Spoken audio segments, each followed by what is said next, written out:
Assalamualaikum warahmatullahi wabarakatuh. Nama saya Nur Aisyah Nabila binti Daud dan nombor matrik saya F20B0726. Kami wakil dari kumpulan 11.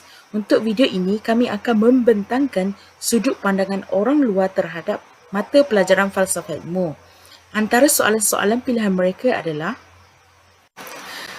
bagi soalan pertama, apakah pandangan anda tentang falsafah ilmu?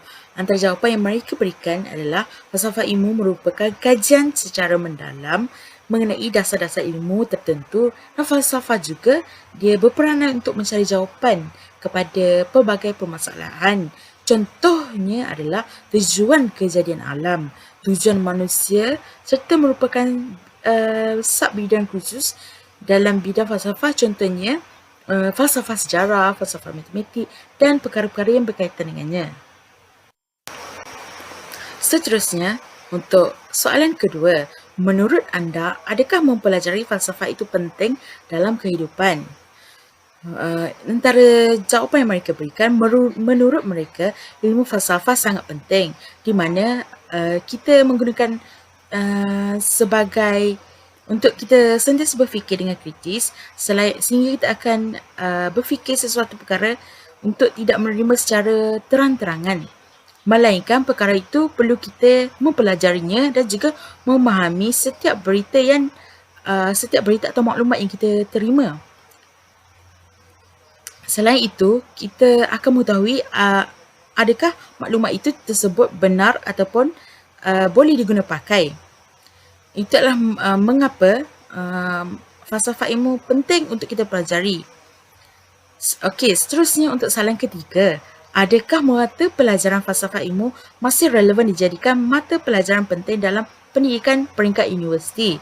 Jika penting atau tidak, sila nyatakan sebab. Okey, ini adalah jawapan yang mereka berikan. Ya, subjek falsafah ilmu masih relevan dijadikan sumber penting dalam pendidikan. Kerana pada pendapat mereka, subjek ini dapat membantu pelajar untuk berfikir secara kritis dan kreatif. Pemikiran secara kritis dapat melahirkan seseorang mahasiswa yang berdaya saing tinggi dan mempunyai ciri idea seseorang. Hanya dengan pemikiran yang kritis, kita dapat menuai hasil daripada proses pendidikan dan diberikan kepada warga Malaysia, iaitu melalui kepercayaan yang mereka bina dan tindakan yang mereka susuli. Assalamualaikum warahmatullahi wabarakatuh. Nama saya Kamilah Mita Abdul Hamid. Nama matrik F20B0725. Saya wakil daripada kumpulan 11. Okey, soalan yang keempat. Pandangan orang ramai mengenai percanggahan ilmu falsafah dan ilmu agama.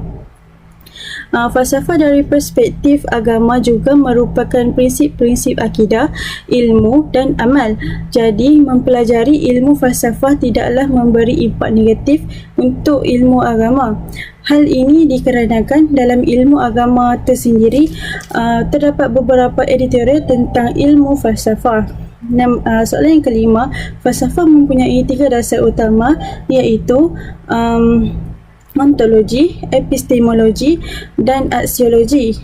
Ontologi adalah teori tentang ada. Teori ini berkaitan dengan apa yang difikirkan yang menjadikan objek pemikiran. Epistemologi adalah teori pengetahuan, iaitu perbahasan mengenai bagaimana cara mendapatkan ilmu pengetahuan dari objek yang difikirkan.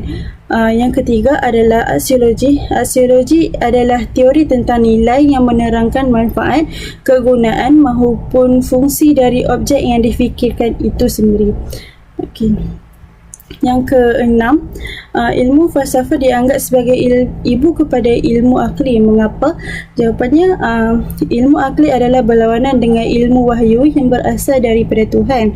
Hasil daripada penyelidikan ahli-ahli falsafah dari zaman Yunani Purba hingga ke hari ini merupakan pelbagai bentuk disiplin ilmu seperti sains, sains sosial, psikologi, perundangan, ekonomi dan sebagainya.